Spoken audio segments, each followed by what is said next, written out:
चेहरा उजला, मन बड़ा ही काला है। हर किसी को जी जाजी कहते, खुद को बताते साला क्या है। बात है। मैंने पूछा नेताजी से, मैंने पूछा नेताजी से, इस प्रेम में क्या घोटाला है। नेताजी धीमे से बोले, इलेक्शन आने वाला। क्या बात है, क्या बात है, बहुत क्या बात है। तुम युगों की तपस्या के परिणाम हो, जिसको पूजूं सदा वो धरा धाम हो। तुम में ही तो कन्हैया की सूरत दिखे, तुम में ही तो कन्हैया की सूरत दिखे। तुम तो मन की अयोध्या की श्री राम हो। बहुत आभार। मैं चाहती रही मेरे जीवन में एक ऐसे पुरुष का आगमन जो मुझे सुन सके, तो कभी अपनी सुना भी सके, अपना सिर मेरे कंधे पर रख रो सके और मुझे रोने के लिए अपना कंधा दे भी सके। बहुत जो अच्छा। सादा सरल और सच्चा बन मेरे संग रह सके, तो कभी बच्चा बन मेरे संग जीवन के पल जी सके। क्या बात है। क्योंकि मुझे सुनकर बड़ा दुख होता है कि मर्द रो नहीं सकते, उन्हें सख्त ही रहना है। और कई दफा ये सवाल मेरे मन में घर कर जाता है कि क्यों मर्द रो नहीं सकते, क्यों उन्हें सख्त ही रहना है। माँ बागेश्वरी को प्रणाम करते हुए, आप सभी को प्रणाम करते हुए, बिना भूमिका के मैं अपना काव्य पाठ कर रही हूँ। स्वागत है। क्या स्थिति हो जाती है नेताओं की जब इलेक्शन आने वाले होते, सुनिएगा। बहुत बढ़िया, बहुत बढ़िया। कि नेताजी का चेहरा उजला, मन बड़ा ही काला है। क्या बात है। नेताजी का चेहरा उजला, मन बड़ा ही काला है। हर किसी को जी जाजी कहते, खुद को बताते साला क्या है। बात है। मैंने पूछा नेताजी से, मैंने पूछा नेताजी से, इस प्रेम में क्या घोटाला है। नेताजी धीमे से बोले, इलेक्शन आने वाला। क्या बात है, क्या बात है, बहुत आभार। क्या बात है। बहुत अच्छे। बहुत आभार। पिछले दिनों कुछ घटना घटित हुई हृदय को ठेस पहुंचाने वाली, हम सभी उससे अवगत हैं। उससे पूर्व यहाँ पे नारी शक्ति विद्यमान है, मैं उसके लिए कहूँगी, वीरोज मेरा तेवर नहीं, मगर मैं कुछ पंक्तियाँ अपना कर्तव्य समझ कर बढ़ रही हूँ। स्वागत, स्वागत। पहले मैं नारी शक्ति के लिए कहूँगी कि मैं भारत में जन्मी हूँ, मुझे ये मान प्यारा है। वाह। मैं भारत में जन्मी हूँ, मुझे ये मान प्यारा है। शहीदों का मुझे प्रत्येक बलिदान प्यारा है। उग्रता से ये सर कट तो सकता है, मगर झुक नहीं सकता। उग्रता से ये सर कट तो सकता है, मगर झुक नहीं सकता। मैं भारत की बेटी हूँ, मुझे स्वाभिमान प्यारा है। बहुत सुंदर, बहुत अच्छे। तो क्या प्रतिक्रिया होनी चाहिए हमारी कि हृदय को कर दे छलनी ऐसा, अर्जुन का हर बाण होना चाहिए। हृदय को कर दे छलनी ऐसा, अर्जुन का हर बाण होना चाहिए। फैसला कुछ भी हो अब, मगर सब कुछ यार पार होना चाहिए। बहुत सुंदर। और भारत माता हो जब संकट में, भारत माता हो जब संकट में, तो हर बेटी के हाथ तलवार होना चाहिए। बहुत अच्छे। और दुश्मन बैठा हो घुटनों के बल पर, बस एक अंतिम प्रहार होना चाहिए। बहुत आभार आपका। मैं एक छोटा सा मुक्तक उन लोगों के, उन बहुमुखी लोगों के लिए पढ़ना चाहती हूँ, उन स्वार्थी लोगों के लिए, कि दो हाथ जोड़कर ही बस प्रणाम नहीं होता। वाह। दो हाथ जोड़कर ही बस प्रणाम नहीं होता, टेढ़ी उंगली किए बिना अब कोई काम नहीं होता। क्या बात और है। वो राम राम कहते हैं तो तुम सोचते हो सच्चा है, वो राम राम कहता है तो तुम सोचते हो सच्चा है, हर राम राम कहने वाला राम नहीं होता। क्या बात है, बहुत अच्छे, बहुत अच्छे। सुनिएगा कि राम राम जपते हैं फिर नाम बदल देते हैं, राम राम जपते हैं फिर नाम बदल देते हैं, मन को जो ना भाए तो धाम बदल देते हैं, ऐसा कलयुग आया है, ऐसा कलयुग आया है, काम जो ना बने तो लोग आजकल फिर भगवान बदल देते हैं। क्या बात है, बहुत सुंदर। मैं बहुत ज़्यादा समय नहीं लूँगी, 2-3 मुक्तक पढ़ूँगी और अपना स्थान लूँगी।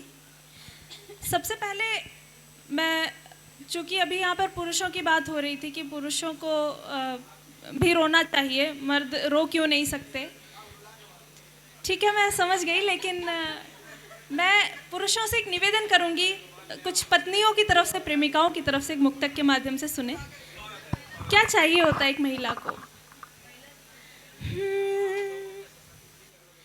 ऐसे कैसे हृदय से निकल जाऊंगी, ऐसे कैसे हृदय से निकल जाऊंगी, हाथ छोड़ोगे तो मैं फिसल जाऊंगी, पूछते हो हमेशा कि क्या चाहिए, पूछते हो हमेशा कि क्या चाहिए, प्यार से देख लो मैं पिघल जाऊंगी, प्यार से देख लो मैं।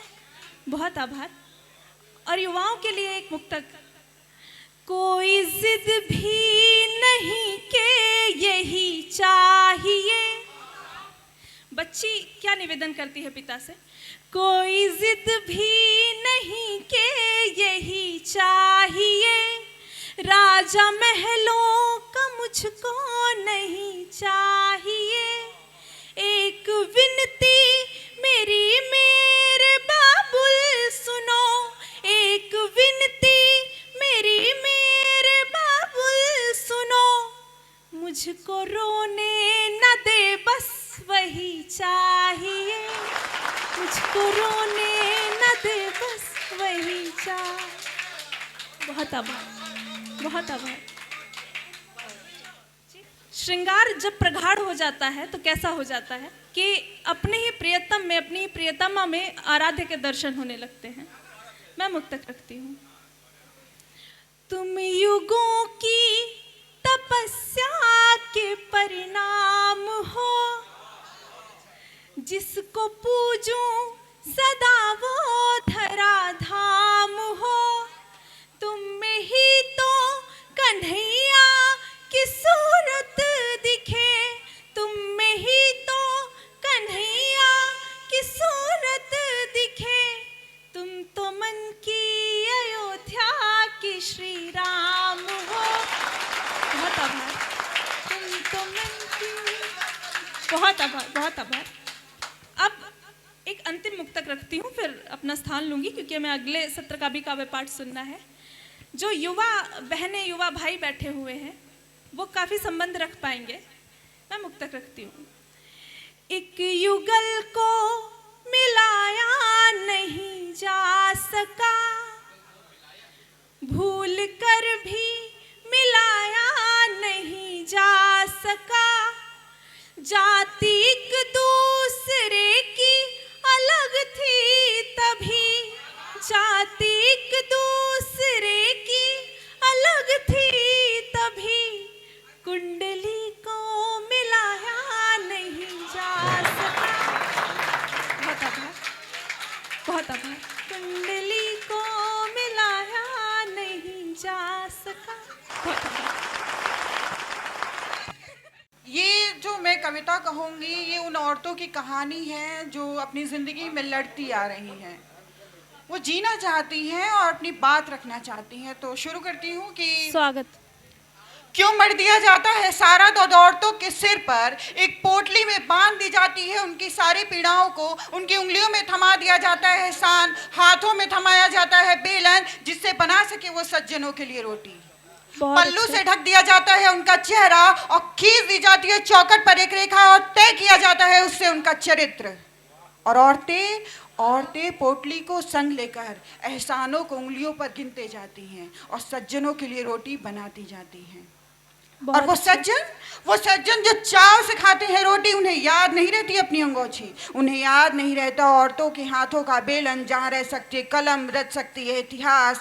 सज्जन को याद नहीं रहता कि चौखट के उस पार नहीं होता चरित्र मेला। सज्जन को याद नहीं रहता औरतों का इतिहास। बहुत अच्छे। जैसे कि मैंने औरतों की बात करी तो पुरुष भी हमसे हमारे आसपास हैं, और जैसा कि कहा जाता है पुरुषों को ना बांध दिया गया है कि तुम रो नहीं सकते। मैं कहती हूँ कि क्यों पुरुष रो नहीं सकते, उनका भी हक है। बिल्कुल बिल्कुल, प्रिंसेस ट्रीटमेंट। उन सभी पुरुषों के लिए मेरी ओर से, और मुझे लगता है कि सारी स्त्रियां चाहती हैं कि उनके जीवन में एक ऐसा पुरुष आए जो उनकी सुन सके और अपनी सुना भी सके। मैं भी चाहती हूँ, क्योंकि मैं भी एक स्त्री हूँ। मैं चाहती रही मेरे जीवन में एक ऐसे पुरुष का आगमन जो मुझे सुन सके, तो कभी अपनी सुना भी सके, अपना सिर मेरे कंधे पर रख रो सके और मुझे रोने के लिए अपना कंधा दे भी सके। बहुत जो अच्छा। सादा सरल और सच्चा बन मेरे संग रह सके, तो कभी बच्चा बन मेरे संग जीवन के पल जी सके। क्या बात है। क्योंकि मुझे सुनकर बड़ा दुख होता है कि मर्द रो नहीं सकते, उन्हें सख्त ही रहना है। और कई दफा ये सवाल मेरे मन में घर कर जाता है कि क्यों मर्द रो नहीं सकते, क्यों उन्हें सख्त ही रहना है। भावनाओं का जाल तो उनके अंदर भी होता होगा, रिश्तों के भंवर में वो भी तो उलझते होंगे, दुनिया के शोर से कहीं वो भी तो डरते होंगे। क्या बात है। खैर, मुझे नहीं मालूम ऐसा पुरुष मेरे जीवन में कब आएगा, मगर यकीनन जब भी आएगा मुझे अपने संग रिश्तों के भंवर में उलझा जाएगा। बहुत बहुत शुक्रिया। बहुत और सुंदर। आखिरी ख्याल के साथ बहुत बहुत शुक्रिया। स्वागत। मैं आखिरी ख्याल के साथ विदा लेना चाहूँगी कि आप, जब हम पुराने ज़माने में जाते हैं तो पहले फ़ोन कॉल्स नहीं होते थे, हम कॉल नहीं कर पाते थे, मैसेज नहीं कर पाते थे, व्हाट्सएप इंस्टा ये सब कुछ भी नहीं था। लेटर्स चलते थे, खत चलते थे, ठीक है। हमारे पापा आर्मी में थे तो पापा तार लिखते थे। वो ज़माना था कि मम्मी कई महीनों तक इंतज़ार करती थी कि वो आए, तार आएगा, पढ़ेंगे। तो आज के ज़माने के साथ मैं अगर जोड़ने की इस बात को कहूँ तो ये है कि अगर आपने लाइब्रेरी में पढ़ा होगा तो बुक के पीछे कुछ लिखते हैं अपनी प्रेमिका को या किसी भी अपने चाहने वाले को, तो वो भी आप लव लेटर ही समझ लीजिए, खत ही समझ लीजिए। तो मेरी यात्रा के साथ छोटी सी यात्रा है, थोड़ा सा जुड़ने की कोशिश करिएगा कि स्वागत। जब लिखे जाते खत तो मात्र वो खत नहीं होती हैं उनमें असीमित भावनाएं, कागज़ और कलम के संग मिली होती हैं यादें। खत समेट ले जाते हैं खुशबू आपके एहसासों की, और वक्त वक्त पर सहेजे जाते हैं आपके एहसास। खत लिखने और देने तक का सफ़र कहाँ होता है, वो तो एक यात्रा होती है जिसमें बदलती हुई यादें आपको ताउम्र याद रहती हैं। और कुछ खत प्रेम पत्र ना होकर भी कितने खास होते हैं ना, बिल्कुल वैसे जैसे सर्द मौसम में किसी अपने द्वारा शॉल का दे जाना। क्या बात है। बहुत बहुत शुक्रिया। बहुत प्यारा।